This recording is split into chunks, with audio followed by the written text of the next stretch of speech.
ఇందిరాగాంధీ కుటుంబానికి మురారి సినిమాకి సంబంధం ఏంటి? ఈ క్వశ్చన్ మీలో క్యూరియాసిటీని పెంచింది కదా. యాక్చువల్లీ నాకు కూడా. కానీ సంబంధం ఉంది. అది ఎలానో ఇప్పుడు చూద్దాం. ఈ మధ్య నేను ఏం వీడియో చేయాలో అర్థం కాక అలా యూట్యూబ్లో వీడియో స్క్రోల్ చేస్తూ ఉంటే సడన్గా ఓ వీడియోలో క్రియేటివ్ డైరెక్టర్ కృష్ణవంశీ గారు ప్రత్యక్షమయ్యారు. ఆయన్ని చూసి చాలా రోజులైపోయింది కదా అని ఆయన ఇంటర్వ్యూ ఓపెన్ చేశాను. కృష్ణవంశీ గారి గురించి మీకు తెలుసు కదా. తెలియకపోతే వినండి. తెలిస్తే మాత్రం ఈ వీడియో 1 మినిట్ స్కిప్ చేయండి. మీ టైం ఎందుకు వేస్ట్.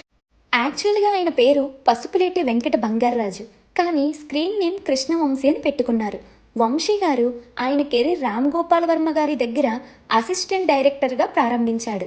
ఆ తర్వాత జేడి చక్రవర్తి గారితో గులాబీ అనే సినిమా తీసి ఫస్ట్ సినిమాతోనే చాలా కాంప్లిమెంట్స్ అండ్ అవార్డ్స్ అందుకున్నారు. ఆ తరువాత ఆయన నిన్నే పెళ్లాడతాం, సింధూరం, చంద్రలేఖ, అంతఃపురం, సముద్రం, మురారి, ఖడ్గం, శ్రీ ఆంజనేయం, చక్రం, రాఖీ ఇంకా చాలా ఉన్నాయి. కావాలంటే మీరు గూగుల్ చేసుకోండి. సో ఆయన ఆ ఇంటర్వ్యూలో మురారి గురించి ఒక విషయం చెప్పారు. ఆ ఇంటర్వ్యూ వచ్చి 1 ఇయర్ అయినా కూడా యూట్యూబ్ నాకు ఇప్పుడు ఎందుకు రికమెండ్ చేసిందో తెలీదు. బహుశా ఈ వీడియో చేయడానికేమో.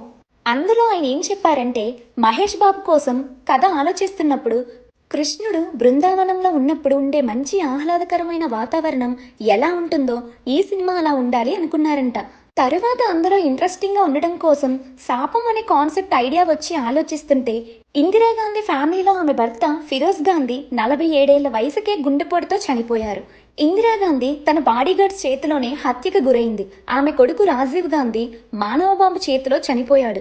రెండో కొడుకు సంజయ్ గాంధీ విమాన ప్రమాదంలో చనిపోయాడు. ఇలా కుటుంబంలో అందరివి సహజ మరణాలు కావు అని, దానికి ఏదో శాపం ఉంటుందని కృష్ణవంశీ గారికి ఆలోచన వచ్చిందంట.